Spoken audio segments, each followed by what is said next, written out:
The wind hit first, the kind that rides on rotor wash and steals your breath a second before the moment arrives. Gravel shivered under feet along the long walk as the helicopter's blades slowed from thunder to heartbeat, and two figures in white tie discipline stood exactly where the frame wanted them, the Prince and Princess of Wales, first to the door, first to the handshake, first to set the tone for a day built on choreography. This is how a state visit begins when the stage is Windsor and the guest is a US president returning for the unprecedented encore, with a royal welcome designed to look inevitable. The Independent. +1. The greeting moved like clockwork, William stepping in with the practiced ease of an heir who has turned hosting into art, Catherine matching his cadence and reading, in a beat, the weather of the arrival. A handshake, another, the tiny geometry of smiles and eye lines that signals warmth without surrender. Then the walk across stone and history toward the King and Queen, who were waiting to formalize what the helicopter had announced, that September 17th would belong to ceremony. The pageantry, honor guard, brass, the language of salutes, wasn't just pretty noise. It was the instrument the monarchy plays when it wants to make diplomacy feel like continuity. Reuters. +1. There's always a second story braided through the first. Windsor, not London, is a choice with reasons. It concentrates the theatre, filters the noise, and places the cameras in a frame the palace can conduct, especially when protesters, politics, and the internet's appetite threaten to turn any step into a storm. The guests' approval ratings are someone else's problem, the host's stage management is not. Today the choreography held, a controlled welcome in a fortress that remembers how to turn power into silence on command. The Washington Post. If the official narrative is the handshake, the unofficial one is the handover. The Prince and Princess of Wales have become the advance guard of state hospitality in this reign, the first faces foreign dignitaries meet, the ones who make the weather pleasant before the weather becomes constitutional. It's not just pageantry, it's succession in practical clothes. Watching them escort their guests toward the King and Queen is watching continuity do its job without announcing itself as such. Vanity Fair. Unprecedented is a word that gets abused. Here it earns its keep. A second full state visit for the same American president is not the usual line on the palace calendar. The invitation, a manu regia, hand-signed by the King, was delivered in June. The dates were always going to settle in a month that could hold both pomp and politics. Today, the curtain rose. Nobody pretended it was normal. The whole point was to make the abnormal look effortless. Reuters. +1. Arrival is the overture, the score plays on. After the welcome, the inspection, the private rooms where small talk accomplishes large work, the day began its long glide toward the evening's glitter, Windsor's state banquet, that ritualized conversation in silver and light where speeches are polished until they sound like oak. You know the script: friendship, history, shared blood in wars that wrote the century, new promises measured in trade, tech, and deterrence. You also know the tightrope: the toasts must be warm enough to matter and cool enough to survive tomorrow's headlines. The banquet can do that because it speaks a language older than outrage. The Independent. Look again at the moment of arrival and you see why the opening shots matter. This presidency carries a gravitational field. The monarchy's countermeasure is precision, angles, timing, choreography so exact it looks casual. You could feel it in the way William's hand briefly found a shoulder, in the way Catherine's expression balanced charm and steel, in the calibration of pauses that said, we know how to host, and we know how to hold the frame. Whether you approve of the guest is outside the palace brief, whether the room feels controlled is not.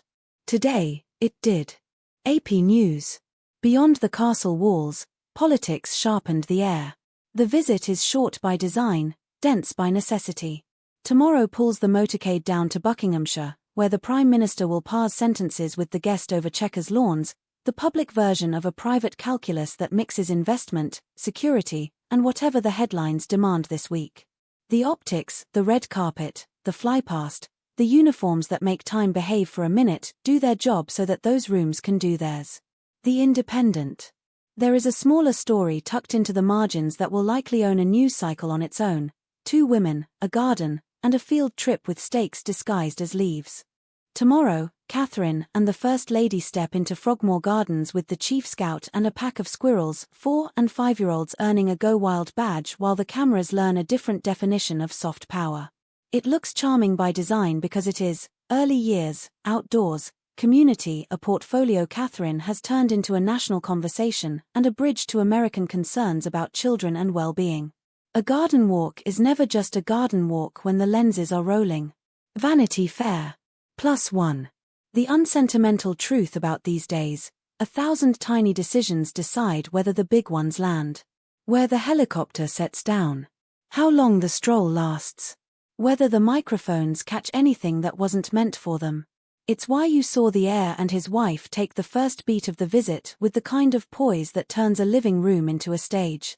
They are, increasingly, the hinge on which the old ceremony swings toward its future. They carry the welcome not because the king cannot, but because the story reads better when the next chapter greets you at the door. Reuters.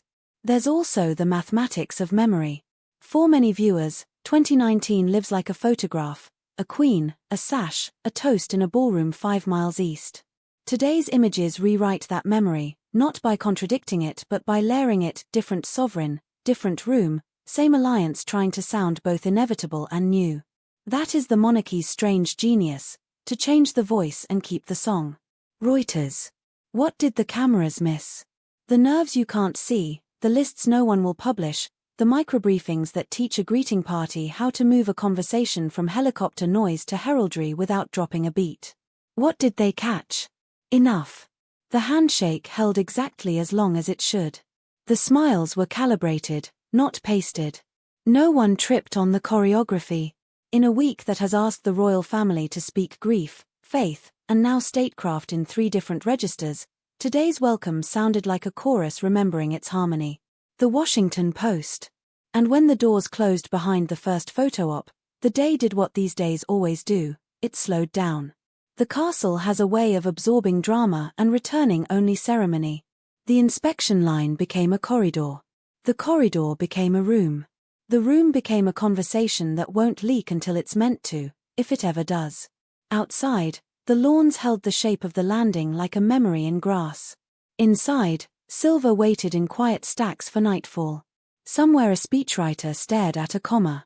Somewhere a sommelier ran a finger down a list of vintages and thought, the second glass must land exactly here. The work of making things feel inevitable is almost over. Tonight, the sum of all that certainty will stand up, raise its stemware, and call itself friendship. Tomorrow, the motorcade will test whether the feeling survived the toast. For now, the picture that will lead the bulletins is the simplest of the day: 4 figures at a threshold, 2 hosts, 2 guests smiling just enough to say welcome, never so much as to say anything else. This is the monarchy's native language. It doesn't argue. It composes. It trusts that, if it hits the right notes in public, the private music will have room to play. And for one windy minute over Windsor Stone, with rotor wash in the air and a banquet waiting in the wings, the composition held.